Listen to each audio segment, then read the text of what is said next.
Hi, and welcome to the Business Growth Journey Podcast. Me, Nick Termini. Today, we've got an awesome guest, Joe Beaver, COO of Great American Kites.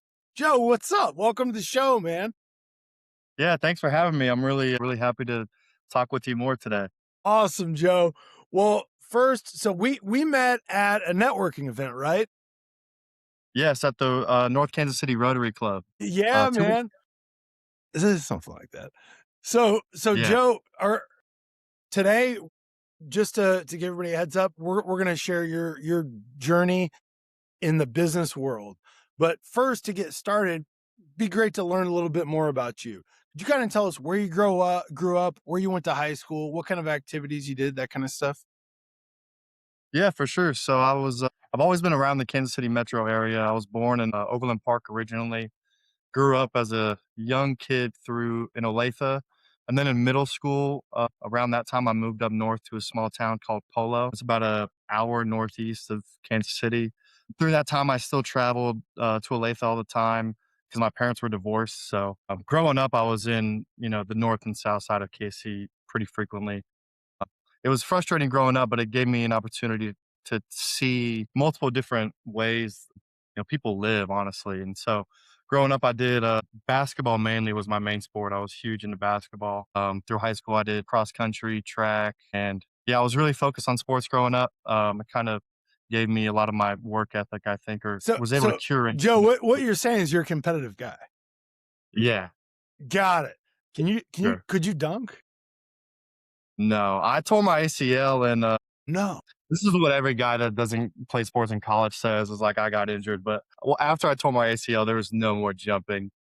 Gotcha. Understood. So in high school, so you're big into sports, and then from there, after high school, what was next? So I originally wanted to play basketball in college, but really bad. And my junior year of high school, one of the coworkers that my dad had at the time was a Army vet that went to Duke University and got a scholarship through ROTC there. And he kind of brought that up to me as I was getting a little older and figuring out what I wanted to do after high school, and kind of convinced me to apply for the scholarship for that. And kind of focused towards that, and I was able to get a 3-year full ride to Cool. UMKC.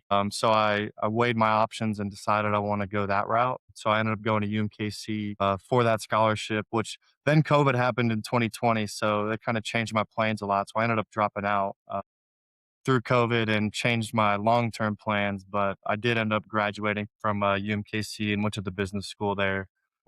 So that's how I ended up back in Kansas City. Awesome. So you're going to UMKC at that point. What are you thinking you want to do when you grow up? A lot through business school, everybody every semester was so focused on, career fairs and job fairs and stuff like that, and Yeah. figuring out what you wanted to do. And I never really related to it because when my first 2 years, I was like, well, after college, I'm just going to be in the army. It's like, I don't need to go to a career fair.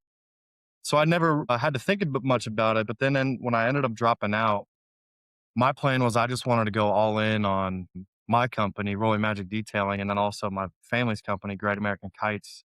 Because I was in this time of my life where I had, zero responsibilities outside of school. So I'm like, if this is the best possible time anybody could bet on themselves, in essence. Yeah. So I, I kind of, college was honestly always like my last thing on my priority list. I just wanted to get it done. So I just wanted to go all in on what I could do in business and kind of Yeah. see where I could take it. And 3 years later, I'm still doing it. Okay. So rolling magic detailing. When did that come to life? Like you just brought that up when you're in college. Yeah, so I started detailing cars in high school. I started rolling magic when I was 16 years old. So I've got Okay. almost 10 years now, which is pretty crazy to think about, to be honest. I remember when I was at like 3 years and Yeah. five Yeah. Yeah. years. It was cool, but 10 years feels a little special to me coming up next year. So it kind of fell into my lap. I never really sat down one night and thought I want to make my own business and detail cars professionally. It kind of fell into my lap by with my parents' divorce situation. I actually couldn't get a job or hold one because of custody problems. So, when I was 16, I was like, if I want to make any money, I've kind of got to do it myself. And then at the time, my dad's house was right off the highway, about 5 miles out of town, and I grew up or I was at the time in a small town, so I ended up going to school, and people around me would be like, "Oh, I saw you cleaning your truck outside. Can you clean mine?" And I was like, What?" So it kinda blew my mind, but I got my Did nobody around clean their cars? No, no, nobody did it. That's what Come blew my on, mind. Joe, here we go. So, all I could do the first, like, 6 months I had my truck was clean it because I wasn't 16 yet. I couldn't actually drive it without a parent, so Yeah, man, get that sweet shine people going just on that baby, right? Yeah, yeah, so I kinda just started saying yes to people, and I never stopped saying yes, and probably a year later, I was like, "Oh, I guess I could actually do this seriously," and actually went to real professional detailing and not just cleaning cars and kinda just getting by the first year, year and a half, so it just really fell in my lap, honestly. So you took the initiative to clean your truck because you couldn't drive it. So you wanted to be in it because it's an exciting time to get in your new truck and just kind of feel that juice of you're about to start driving. Lo and behold, people see you driving your truck or not driving, cleaning your truck, and they're like, "Hey Joe, I see you cleaning your truck. Would you clean mine?" Yeah, that's exactly what happened, and I remember I would be like, So Why don't dude, you wait, clean are it?" you're out there like every day to get that kind of pub, right? Yeah, that's all I did in my free time. Yeah, I know, That's I all I get it. This is the first thing of value I had in my life, so I just Yeah, wanted to dude. Okay, this is cool. So when you at the point of being a year in, like how many cars are you detailing at this point? So the first year, I mean, it wasn't very frequent just because I was in school full time, Yeah. and every other weekend I had to go to my mom's house in Olathe, so practically every other weekend I was at home, I would work Saturday, Sunday. So first year, I mean, I probably did, I don't know, 50 cars. It wasn't a whole bunch. Yeah. And it kind of gradually increased it. But during summertime, I would do, 15 in a week at some points. Like I wouldn't stop at all. I would do, my practices in summer and then just work all day. And that's just all I cared about. It's awesome. So how did your craft evolve, right? So it started out as like any 16-year-old that gets their first car, like it's incredibly exciting. Or anybody that gets a new car, right? Like you want to clean it, and it's like the new obsession. But like how did you evolve your craft from where you started to then like, oh, I want to Yeah. become like a professional That's a good detailer? question. I look back on the way I used to detail, and it's astonishing. It blows my You mean there wasn't a lot of detailing you're detailing? Oh my god. I remember the summer of 2018. So it's probably the second year I was detailing, and it was in July, and I had like 4 cars, and it was 99 degrees, and it was sun up to sundown this day, and it was miserable. Yeah. And I didn't honestly know what I was doing the first 2 years. Like, I was using products that I was just getting experience and learning. Yeah, I didn't do necessarily bad work, but comparatively to now, yeah, I mean, night and day difference. It was really originally cleaning a lot of like farm vehicles and But just yeah. cars that are you can't really mess Destroyed, up man. a owner that lives on a gravel road. So like the first 30 minutes is cleaning trash out, right? Like I've been in plenty of these Yeah, trucks. I've spent 60 minutes cleaning trash out. There was another car I did that same summer where it took me, I think, 7.5 hours to do an interior detail on it, and that same car today I could do in probably 2 hours. So it's evolved a lot just honestly through experience. I mean, I like to reflect on what I'm doing probably too frequently to figure out how I could improve it, and, just through experience and reflection, just refining it over time. There's really no way to fast track that. The first 5 years, I did that pretty well, but probably year 6 is when I really got to a point where I think I couldn't have got that without the 5 years of experience. I mean, you can learn from others and, go to trainings and stuff like that, but without the experience and hours of doing it yourself, there's just some things that you can't get without that. Joe, this is absolutely beautiful because like once you get going on something, you start to kind of dream a little, right? Like here's where I want this thing to go. Here's where it could go. And then being able to grow through the experience, right? This podcast is called the Business Growth Journey. And you're literally explaining the journey that you had to develop to become a master detailer, right? Like it started out, let's clean some trash out of trucks and just, I mean, I'm picturing just shit everywhere in these, and there's Yeah. probably like an inch thick of dirt on the dashboard. So it's not like you're creating mud in the beginning of the detailing. By the end, it looks really good. Does it sound about right? Yeah, that 100%. So then you look at, okay, well, if I continue to get better in these areas and you keep working on it, all of a sudden you see like a huge jump through time, right? Like you're talking about reflection. Yeah, I mean, the difference over time is it's like I said, getting to 10 years now, it's hard to even believe that I've done it for almost this long. I feel like I'm still stuck in like year 4 sometimes, and in my head, it's just like 4 years went by just like that. Yeah. Okay. So then something else that we've kind of talked about before is like the progression, right? Like first you've got to you have people show up and they're like, "Hey, Joe, we want you to clean out our trucks or our cars and like get them looking good like your truck." You're like, "Cool." And then you do this 10, 20 times, like, "Holy cow, like I think I've got something here. I got a company." And then you're the one doing all the work, right? Like you're the doer. And then you get to a point where you really develop your craft and skill, but then you've got to work on like, okay, how do I manage myself in like these time blocks, right? So if I want to detail more cars, like to make more money, I got to get more dialed in on my scheduling. Like how did you evolve as a business person from doing this, right? Like it started out just cleaning a Yeah. truck, and like you said, took 7 hours. Now you can do it in 2, one of those with the Yeah, sweet. that's a good question. Yeah. So the first 3 years was honestly almost 0 business Yeah. thought outside of, like, making, what's my pricing tiers at late at night, Yes. stuff like really Wait, and simple how stuff. did you do it? Because that in itself is like it's weird when you're on the inside of the glass bottle looking out, you can't see the label that everybody else sees. And like creating the packaging and the pricing is like, I don't want to do this. I don't want to alienate myself here. But like how did you grow to do that and realize, okay, here's my good, better, best pack? That's a funny one. So, like, originally, when I did any pricing, tiers or how am I gonna charge for this, I was way too specific and detailed. I remember I had an Excel sheet where I literally would be like, "What percentage of the detail are you paying for, like, the door jambs or the vacuum or the console?" Like, I had 12 different things that would go into the actual detail in case like, I think I was worried about what if somebody comes up to me and says, like, "I don't want, my door jambs cleaned," or "I don't care about the tires," stuff like that. I was a little too focused on, when you first get into business, you hear, like, the do what the customer wants, which is very important, and To over a time, certain I got degree.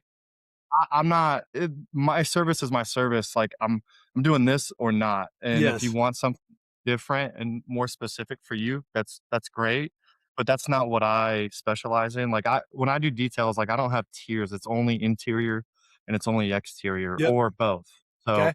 I don't have, like, good, better, best like a lot of other companies do, it's I either do really the best I can or I don't do it at all, and I started doing that around year 3, I think, where I just said, "Hey, if you want something less than that, it's just not worth my time. You need to Yep. find somebody else." So through time, the way I changed my prices was really just one based on the quality of work. I mean, as I got better, I realized, year 3, I was probably like, I'm getting paid half of what I should for the amount of time and costs I have. So about that 3-year mark is when I realized like I felt less bad about charging what I was worth. The first like year 2, I really struggled with that. It was always such a pain point at the very end when people be like, "All right, how much is it?" And I used to fear that moment. And I've only probably had one person in almost 9 years upset with the results, and I still to this day will feel a little bit worried about it, but I kind of just care less. I'm like, if you have a problem with it, I'll deal with it. But at the end of the day, it's like, what am I worth? And over how do I explain this? Like charging less than your worth, it gets to a point in business where it's just you're kind of disrespecting yourself at a point. Yes. Joe, this is Yeah. gold, man. Because the other thing that happens is when you discount yourself, you attract clients that you don't want, right? And then they're the ones that are most likely going to be less happy, create more headache, and ultimately like make you wonder why you're doing what you're doing to begin Yeah. Yeah, for sure. I've definitely had that experience. I mean, with. people that I'll give you an example. So, like, a lot of times, most of my detailing people just text me. Yeah. It's worked well for me because, let's say, like, through college, I'm always in class, so I can't take calls all the time. So, just over time, text has become my like main avenue Yeah. of getting a lead. And when somebody reaches out and they say like, "Hey, my name's XYZ. I have this car. I want to get a detail. I need it done by this date." That is like the exact person I want a detail for. But Yeah. when I get it, that's like, "Hey, I need a detail," or "Hey, I've got, I need a detail this Saturday." Those are 10 out of 10 times, those are awful people to work with because they don't really help you help them in a way. So, Help me then I'm help those you, Joe. questions of like, "What car do you have? When do you need it done? What's your address? I don't even know where you live. I don't even know your name." So, that's like a kind of a self-made filter to gauge how. This is beautiful, right? Because when the more you qualify your clients, the better clients you're going to have, right? And so you're in the world of detailing.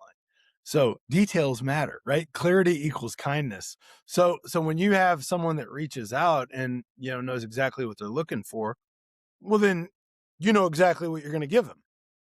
Yeah. Yeah, and honestly, I've always hated with a really big passion of I hate selling. And what I mean by that is, like, if I have somebody reach out to me and they're like, "Hey, I'm thinking about getting my car detailed, but let's say they've never had it done before and they're just curious to see what the benefits are of it." I'll talk to that person for hours about it. But if somebody's like, I'm interested in getting my car detailed, but I don't really want it," like, convince me to get it. I have zero interest in convincing you. If you're not a set amount of interested in it in general, I just don't have interest in that at all. That's kind of just my personality. So I know a lot of people are really successful with selling, but at the end of the day, I'm always like, you either want the service or you don't. And typically 8 out of 10 people, they reach out and they don't even have any questions before they even call you. Well, yeah, I mean, selling is just professionally helping people buy, right? And so when you're able to guide them on the experience to get them to the end goal, it it really isn't that complex because somebody's going to get sold on every deal, right? They're going to get sold either that you can help them or they're going to get sold that they think you can't, right? Like, and, Well, and yeah, I'll and that help depends them, on the but person. convince them if that makes sense. There's Yeah, some man. people I don't even understand why they entertain conversations if you genuinely don't have a want for it. Oh, well, this goes back to qualifying, right? Like if you're able to qualify them, you can look at it and go, I just don't know if we're a good fit, right? Yeah, yeah. So okay, Joe, and like you started the Rolling Magic Detailing Company in high school. It evolved, and like what other ways did you learn in business through high school and college from this company, right? Like you're talking about qualifying prospects, creating a great experience, how to do your pricing, but all and time management obviously is a big part of that too. What other ways did you grow from starting so early and not working at a company or just a job where you're told what to do, but starting your own operation where you had to like literally figure out A to Z? Yeah, so that's another great question. Yeah. Honestly, so going through business school while having my own business was a challenge in itself. I had a lot of, conflicting opinions while I was going through school, and so over time, what I've taken the most from Rolling Magic is kinda tied into that self-reflection thing and just how do you improve processes. The example of doing a car in 2017 in 7.5 hours, getting it down to 2 hours today, most of that is really the process I do in it, and then the product, like knowing what to use, in what scenarios. And, in a detail, there's some things when you let's say you watch how do you detail a car? You watch a video like that.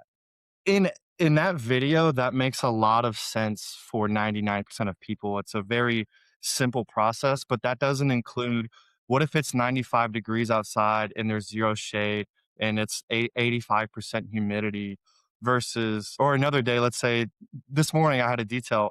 There was a thunderstorm for 25 minutes in the very middle of the detail, and being able to have the awareness to even look at the weather when you're detailing and pay attention to that, or what's the wind speed. So the vacuum first and then do this last. Well, if you factor in 25-mile-an-hour winds and you do the downwind side of the car first, and then you go on the other side, and now you're spraying chemicals on the upwind side.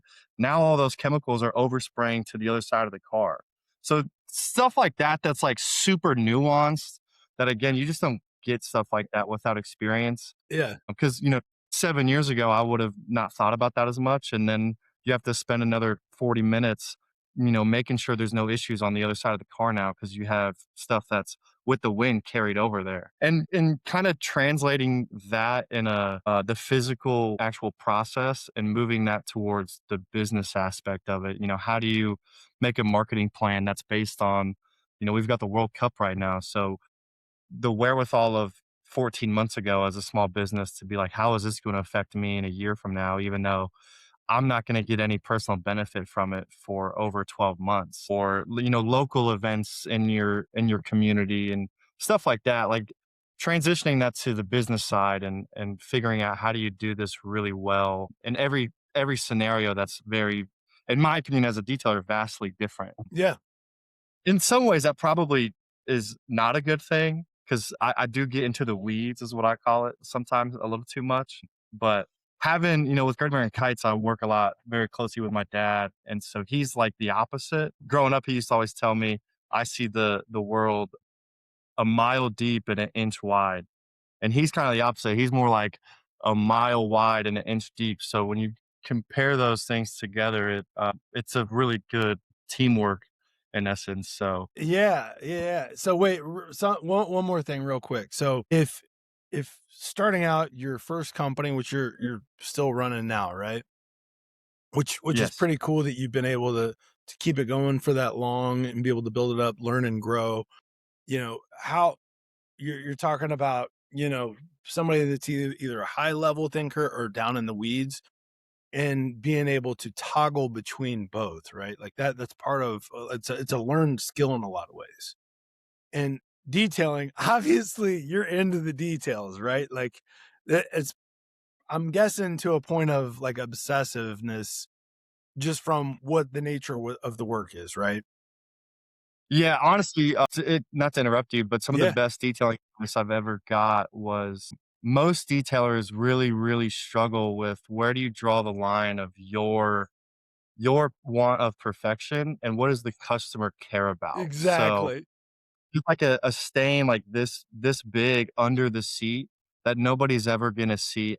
Do you really need to spend 40 minutes on that versus the thing the customer actually cares about that they don't have to move the seat to even look at? So, Yeah. No, yeah, that is beautiful because I've worked with, people that are in the cleaning industry, and that's, they got into it because they had a perfectionist eye and work ethic, right? And so exactly what you're talking about. But then being able to zoom out, how have you learned to do exactly what you just said, to go from being in every little detail to being able to look at the big picture, like you're talking about marketing for a great huge local event, and looking at things over the course of time instead of every detail in the moment. honestly, it's something I still have to check myself with. You can kind of Yeah. fall in ruts and go back to that, and you kinda always gotta keep it, maybe not front of mind, but in the middle to remind yourself, "Hey, what really matters for the Yes. client?"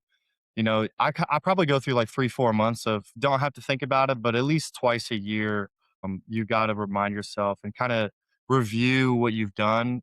One business thing I've always personally believed in is I make large decisions of how I'm gonna kind of run my processes and stuff like that during the winter time, because that's when things slow down and I have more time to be on an Excel spreadsheet and really consider how can I change and improve. And you gotta do those things for I like to do it for the whole 12 months, and then I go back and reconsider it the next winter.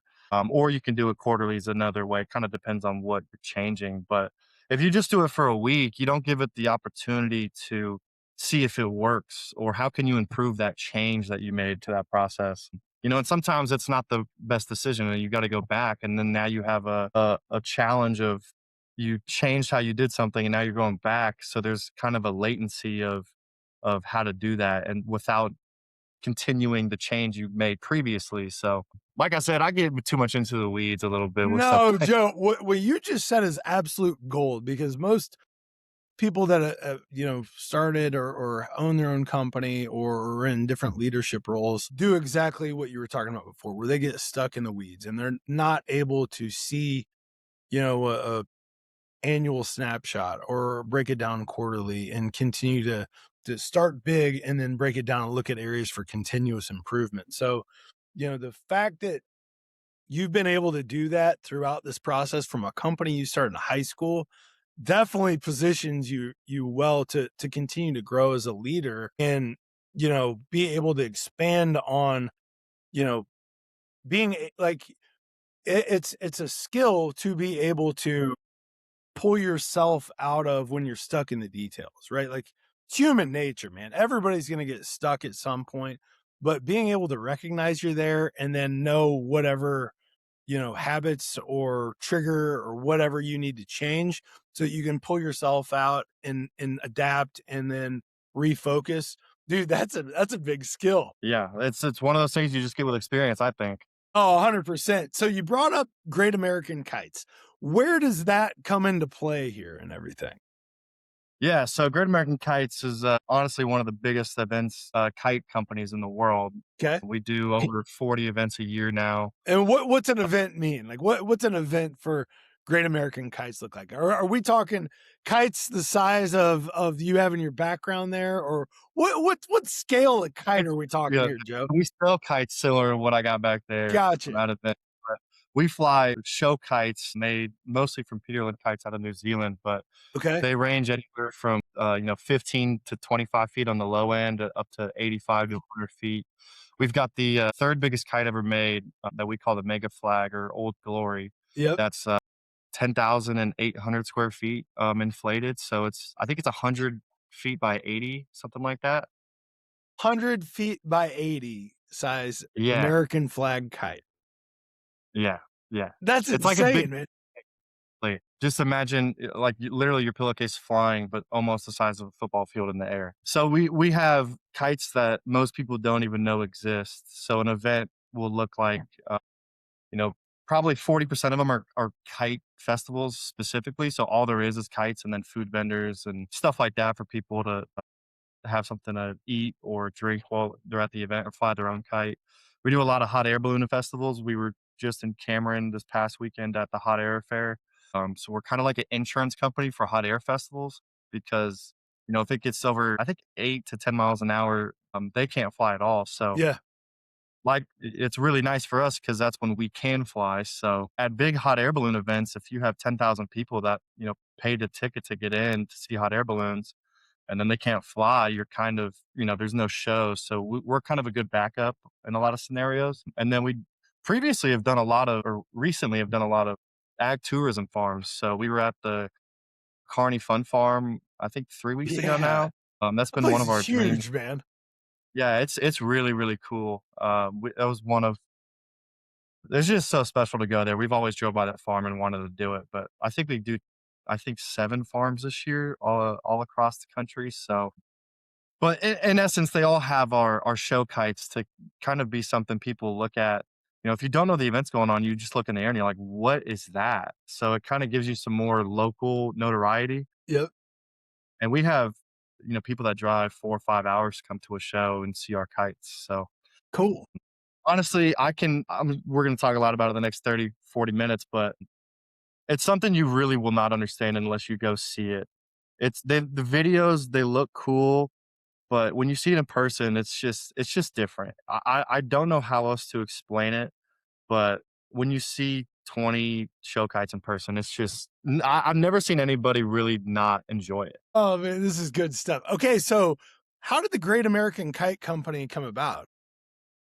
Yeah, so my dad was always into kites throughout most of his life, but he always tells a story of when he was in college. They did some kite experiment for aerodynamics in a physics class, and he Yeah. kind of hooked him. And he likes to say as he got older, he just kept buying bigger and bigger kites. So he always had an interest in it. He was the president of the Kansas City Kite Club in the early 2000s, Okay.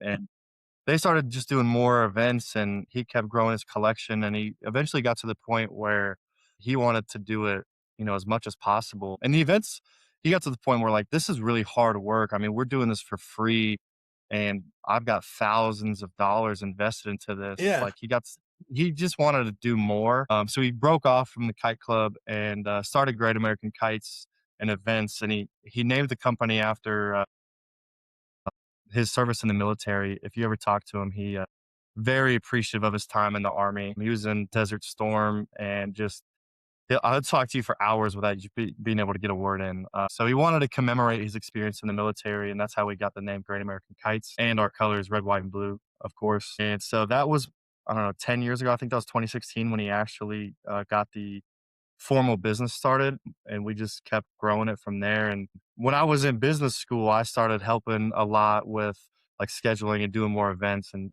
kind of more business aspect stuff because he's also got a full-time job during the week. So he doesn't have a whole lot of time to develop back end business analytical stuff. He's just really doing the events for the most part. So once I got into business school, I kind of helped 10x it in a way just because we had more time and ability and knowledge to do it and experience. So we've honestly got probably the most show kite flying hours in the world to my knowledge.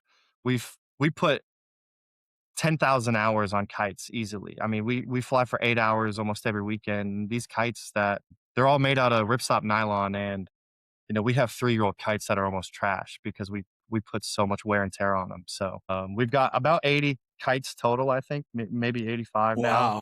So, one of the biggest collections in the world, and definitely the biggest one in North America that you'll see flying more than twice a year. So So so that's a Joe, brief.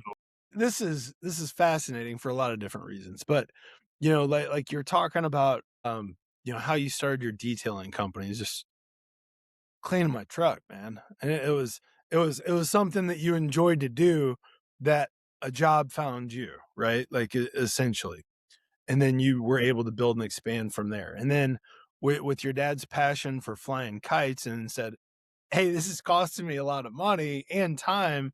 Is there a way to make this a company that we actually convert that to, you know, a for-profit company, right?" And so in this, like companies start for a lot of different reasons, right? But usually it's they solve some kind of problem, which your detailing company definitely does, or is like a passion that people gravitate to, right? And so, it's what's cool about it is like hearing your dad and your love for kites, it attract like you probably realize in that journey, like you go to these different events and you realize, hey, we're really into this, we really love this, but like a lot of other people do too. And so, do you see the parallels and like how they both came together?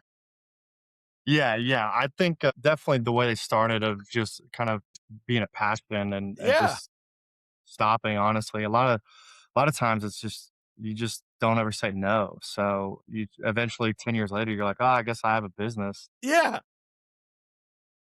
But yeah, definitely a lot of similarities. The Great American Kites is just a lot bigger. They're Literally. So, okay, Joe, tell us about flying a 80 by 100-foot kite. What is it you got to do? What do you need to know? Like you brought up the winds and stuff like that. So, like at one of these festivals, how many people are they all range. So I mean, we do there? Like some say a big festivals one. with the size of the kites. You mean? No, what's like a big festival look like that you guys So would fly we've kites at? done the balloon fiesta in Albuquerque, which has Yeah. uh, I don't know the number of people they have, but I know it's enormous. I think it's the most photographed outdoor event in the world. So that's probably the biggest one we've ever done. Flights Okay. of Fancy here in Kansas City. Next year, I think will be its 20th year. That draws like 35,000 people. Okay. So we're talking like this is a real show is where I'm going with this, right? Yeah, Like yeah. So there's so if we you got capitalize like 35,000 people there, then the pressure is also on to perform to get there and do a yeah. good job. So like for you guys, you show up, like what is actually performing for 35,000 people look So that's a great question. So, Great American Kites and events, we like to say we're an events company that happens to fly kites. We're not really a kite company that does events. And what I mean by that is, like you said, when with 35,000 people there, what does it look like? We are ultra focused on what is the best possible show that we can do for an event. So not only do we do kites, but we also do like feather flags. We've got over 150 different types of feather flags that they're 16 feet tall, and they kind of make a event look alive in a way. yeah, You're like, what's going on? It looks like there's something happening, even if there's no kites in the air. yeah, Uh, we do retail kite sales, so people can get involved and fly a kite of their own. It's really, really cool seeing people walk up and say they've never flown a kite before, and you kind of get to be a part of that experience with them and see them smile and get it up for the first time. But to go back to where I was at, the events, are all very intentional on what we do. It's not just going there and having fun, which is what really sets us apart from other kite flyers. There's many events that are very similar to ours, but they're all from they'll draw hundreds of different AKA kite flyers, which is the American Kite Flyers Association, and those are all similar people, but their main interest, similar to having a show. If you show up, you're not going to notice a big difference. But on the event management side, we have a lot more planning process and follow up with the event organizers. How can we make this event be the absolute best it can be for what the event organizer is trying to do? yeah, So they're all different specifically. I mean, if it's windy, it's an awesome day and we can put kites up and hang out. Well, I say hang out. You can do other things while they're flying. Other days when it's low wind. I mean, last week I drove a 80-foot stingray kite in circles around an airport. So, that's kind of a solution if it's not windy, is I'll literally drive in circles with a four-wheeler with a kite attached to it. okay, cool, So we try to have solutions of, what happens if an event does not go according to plan. That's really what we plan for yeah, is the worst because if it's a great day weather-wise, we're going to kill it no matter what. I mean, we'll have a world-class show if there's 15-mile-an-hour winds and it's sunny. yeah, But the biggest thing with events for us is what do we do if there's rain and there's 4 miles an hour wind? So when you solve that problem, then the event itself, the floor of the event gets raised a little bit. I love raising the floor. So what do you do when it's raining and there's no wind? So, I mean, I've flown kites in the rain. It's definitely not recommended to anybody. It's not enjoyable, but like I said, Yeah, we're just committed to the event. So if it's rain, it's okay. Like light rain, we'll still fly in. It's as soon as there's thunderstorms, that's when we call it because Ben Franklin found out the hard way of why not to fly a that kite with lightning. that's what was going through my head. I figured Yeah, you'd circle back to it. Alright. Is that true? Is that true, by the way? to my knowledge, yeah. Really? I've never heard things say it's not. Yeah. Holy cow. That would take a exciting experience down to a really low point. Well, I bet he had a blast, to be honest. I've done things with kites nobody should ever do, but I will say it's really fun. Alright. I've been pulled 25 feet in the air by a kite. What? That was a month ago. I've been pulled 25 feet away. Um, yeah, So so there's what some so what do you do? How do you land? Like it is there a point where you're like concerned you're literally gonna fly away? yeah, for sure. So it gets What? and that's the other part about our events that people don't really understand on the surface level is there's actually a lot of risk and danger with something as simple as a kite. Most of our events we rope off the field so people can't come on where we fly our big kites at. Yeah. Simply because most people don't understand very well. Like, yeah, when they're in the air, there's not a lot of issues. You can walk under it. They look Yeah. pretty, take pictures. But if your whole family's under a 45-foot Yeah. kite, 25 mile an hour winds, within seconds, that kite can go from 55 feet in the air to right on top of you. And the power of that kite, you just don't understand until you feel it. So, it'll pick up a stroller in seconds. And before you blink, you'll have your baby in the air hanging Yeah, dangling from yeah, the stroller. yeah. So We there's have a to lot of safety protocol that goes into it. Yes. Yes. Every event we do has a general liability insurance. We will never do an event without insurance just because, stuff can happen. Outdoor events is super unpredictable. I mean, you're at the mercy of the weather. So Yeah. clearly wind is our biggest weather factor, but Yeah.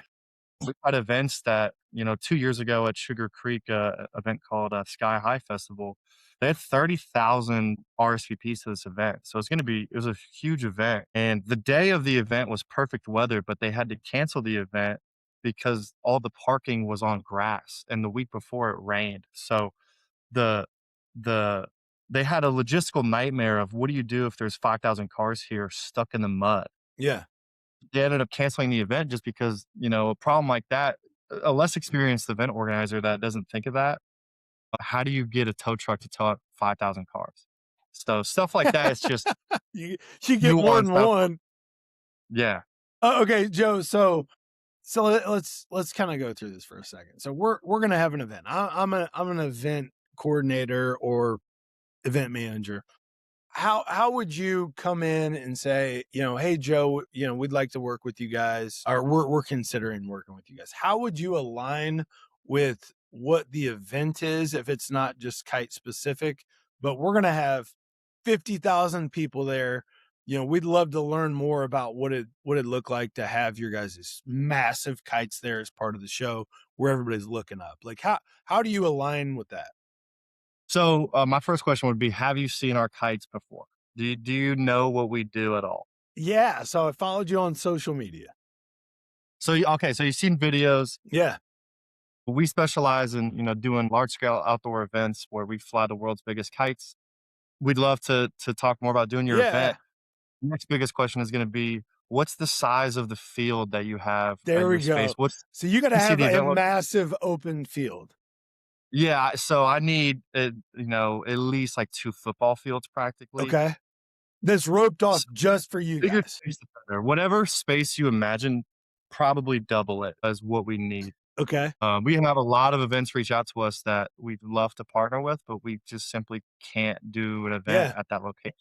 I can't fly 20 kites on a baseball diamond. I mean, the our line will range from the stake on the ground all the way up to the top kite from on the low end, 120 feet up to 350 feet. So, and that's another nuanced thing where, like, let's say it's 3 football fields long, and that's a big space, right? But say in the morning the wind's blowing with the length of those 3 football fields, Yeah. but by 4 PM it's going that way. So now your 3 football field length turns into like 85 feet, and I'm flying over trees now. So Yeah. gotta be a not only a large space, but practically it's gotta be length and width pretty equal, for best case scenario. We'll fly in some uniquely tough areas. Like, we can make it work, Yeah. but the quality of what we're able to do if it's good weather is just diminished by the location. And then on top of that, like, let's say you do have a big spot, right? And like last weekend, we were at an airport, so space was not an issue. But like that other example I showed you, it rained the day before, so this field is now all it's practically a big mud puddle. Okay. So again, the kites in the air make a lot of sense, but eventually we got to take them back down. So now I'm not going to be able to fly any white or black kites because they're going to be ruined when they come on the ground and there's Got mud it. everywhere. And I've got to be really intentional of how I set up and take down. So I'm getting into the weeds a Yeah, little yeah. bit. No, I asked this question. So how would you select like what kites for a particular event? Do you bring that idea to whoever's putting on the show, or do they request specifically for something? Sometimes we'll get that question of people want to ask for specific kites, or some scenarios people will say, "Hey, can I have 3 kites at my event?" Mhm. Which, like I was telling you with detailing, it's just that's like a lesser service that's just not doesn't work for us. Yeah. What we decide to fly is 100% dependent on the wind and the space that we have. So In a perfect scenario, what we need is like 15 mile an hour of wind sustain. On the low end, at least 8, and on the high end, up to 25 to 35, depending on the gust line. But let's take the 15 mile an hour perfect scenario. We usually fly, our goal is 4 stacks, and a stack is 3 to 4 kites. So there's on the very top, there's what we call a pilot kite. It's really small. It's only like 6 to 12 meters. It's just a kind of a box parafoil looking kite, Okay. but that steers everything below it practically. So we'll have that kite Okay. on top of a stingray typically, and then below the stingray is a large or long like octopus very frequently, or like a 100-foot dolphin or whale, and then below that something heavy. So we try to get, in a perfect scenario, about 20 kites up for an event, is the goal. Some scenarios we'll do 30 kites, and others will only be able to do 3.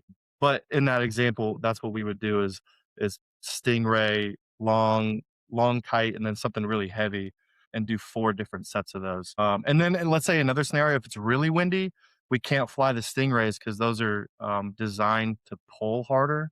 So it's just too much power. So in that scenario, we'd fly an octopus kite or something smaller or heavier off of a pilot, just because the we can't fly something that's going to pull as hard as it will in 30 miles an hour. So And it then if it's really low, I'd rather fly 2 kites by themselves, like high as possible. So you have something that people see in the air versus trying to fly like 7 kites that are all on the ground nonstop. so Joe, this is incredibly technical, right? So you gave us a little look behind the curtain of, so when you were talking about the stack, so the order of, what was it, 4 kites?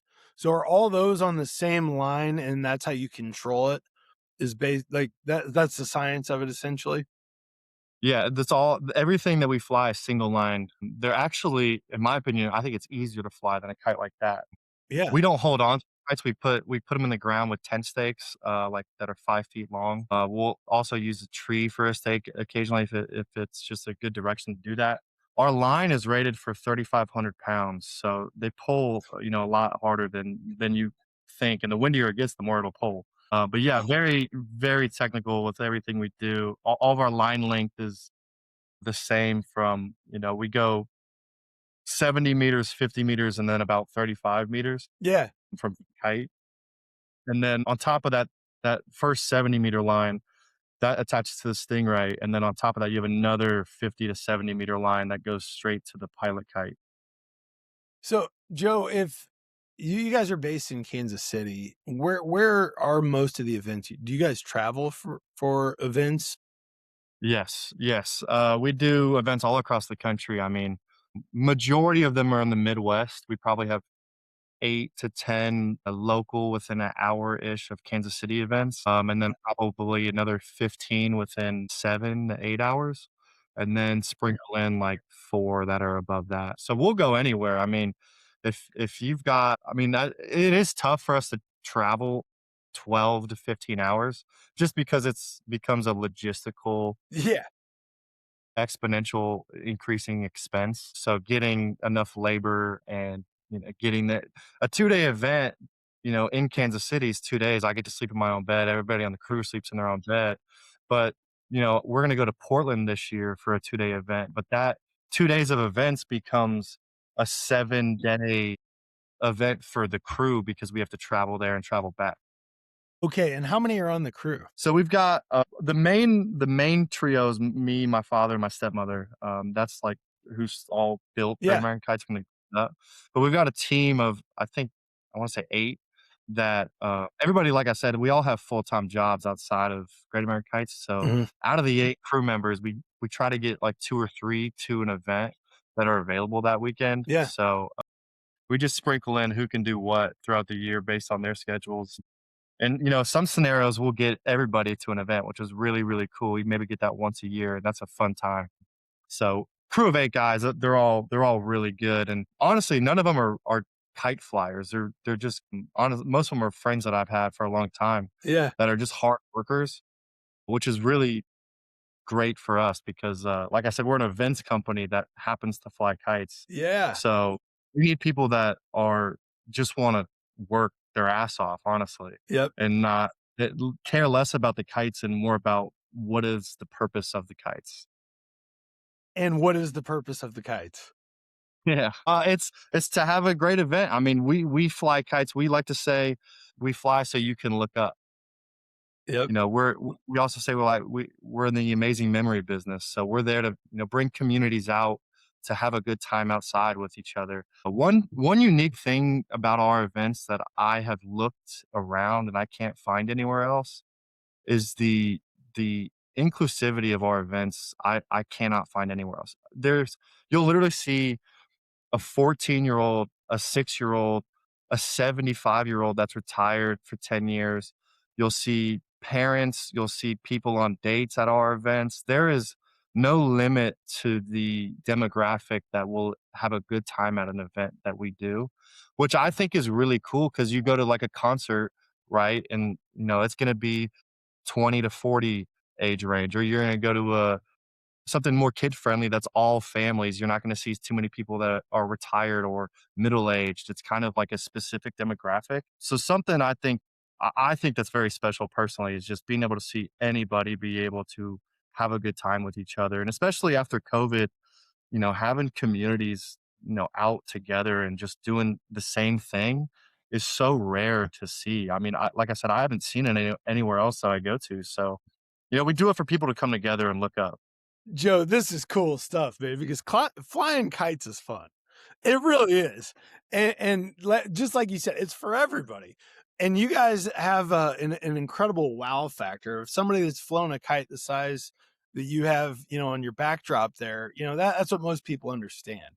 And being able to see something bigger than they ever imagined, like you said earlier, just creates a wow factor that brings everybody together because it's not something you see every day, right? Like being able to look up and then I can imagine from the people that are there just watching as part of the event, being able to see the skill level that it takes to fly kites that are 80 by 100 feet long. I mean, that's a totally different thing. And like things that I personally love are that make you think bigger and dream bigger, right? And so, being able to see something that you don't see every day. And then you see people that, are able to perform and execute on something that is beyond something that most people have ever thought of really makes people think bigger. And so, like for you guys, when an event wraps up, I can imagine you're totally wiped out. But like, what is the Yeah. feeling from like just being part of that environment and being able to see like all the sparks that you create for people of all ages? It's so satisfying and just, we're all so proud to be able to be a part of something like this. Yeah, I mean, it sounds simple, but it's really hard work. yeah. There's some days that are easy, comparatively, but there's some days where I'll have guys come up and be like, "Dude, I never wanna come back to this ever again. Like, this was so hard." But it's just so satisfying to be able to see, thousands of people come out and smile together, and something that they never would have done without an event like that. I mean, like I said, we have people come up and say they've never flown a kite before, and they'll be out there for hours flying a kite, and they'll come up to us after and just be like, "Thank you so much for coming out." We have people, that drive hours to come to our events. I mean, we were in Marion, Iowa about a month ago, and this couple and the husband had a Chiefs jacket on. He was really fun to talk to, but they were from Illinois. They drove like 4 hours to come see our event. We've had people drive from St. Louis to Kansas City to see an event, literally just to see kites fly. I mean, it's incredible for us to be a part of something that is special enough for somebody to put that much time into going to an event. It's special. Man, that's awesome stuff. All right, Joe. So to wrap up, how like in this journey, we've talked about getting out of the weeds, looking high. I mean, talk about what a contrast, right? Getting out of the weeds to looking up in the sky at a massive kite. Like what is some advice that you would give somebody that's starting a company or currently running a company and wants to take it to the next level, or someone that's just following a passion and wants to grow it into a company? I'm gonna give you an answer that's probably not very popular, but I remember through business school, this came up in every single interview and like board of presentations I would ever see, and I always disagreed with the answer. And my best advice to somebody interested in doing starting their own business is stop listening to me. Do not listen to anything else I have to say and start doing what you're thinking about doing. No business guru and no business advice, though it's important, really matters. You got to just do what you think is right and not what somebody else is telling you to do. Nobody's got the answers. I mean, everybody is figuring it out themselves. I mean, even the biggest people in the world, I really don't think that they have the answers. They just, like I said, they just never say no and they just keep going. And over time, nobody questions that they don't know what they're doing. So you just got to honestly take the jump and stop spending so much time asking that question without answering it yourself. You got to answer it yourself and stop asking other people for the answer, in my Learning opinion. to trust yourself and following your own intuition, right? That's beautiful. And so for who would be someone that should reach out to you for an amazing event? Any chamber of commerce that just wants to do a family event, we do a lot of work with chambers to that's that event in Iowa or Mhm. Marion, Iowa. It's just something that they started to bring people out. We've got Arts in the Park this weekend, which is a popular event here in Cool. North Kansas City. We're not flying kites at Arts in the Park, but I've got custom banners and it's something like I said for to bring the community out. So any chambers that want to do something family friendly, which is a tough outdoor event to plan. Yeah. So we're the perfect fit to do something like that. Like I said, hot air balloon events are really good. So any that haven't heard of us beforehand, we'd love to talk to and and do work with them. Like I said, we're an insurance company for hot air balloons, so it doesn't hurt to have us at an event like that. Just because best case scenario, you have a really good hot air balloon event. Everybody flies their balloons, and it goes great. And worst case scenario, you still have an event if it is windy. And we do some private events here and there and stuff like that. Anybody interested that has, like I said, the space for it, we'd love to talk to. Worst case scenarios, we'll just say it doesn't work. So really, anybody interested. Awesome. Well, Joe, to wrap up, how could somebody find you guys at Great American Kites or even for Rolling Magic Detailing? So, Great American Kites, we've got a website, but mostly we're active on Facebook. But we've got every social media platform practically. But I definitely recommend following us on Facebook if you want to attend an event. Any event organizer that would potentially be interested in talking more in depthly about their own event, I would say go to our website where there's a event form you can fill out that gives us a lot of info. So when we actually do talk, it's just kind of easier to have a set level of what we're talking about. Those are the 2 main for Great American Kites, and then for Rolling Magic, same thing, honestly. My website's got a form that you can submit if you wanna actually get a detail, and then following my Facebook or Instagram is probably the more active, side if you wanna see anything day-to-day wise. Awesome. Well, Joe, thank you so much for joining the podcast. It's been a blast having you on the Business Growth Journey podcast. Thank you, sir. I really appreciate it. It was great meeting you, 2 weeks ago, and I hope we can talk again soon. All right. Thanks.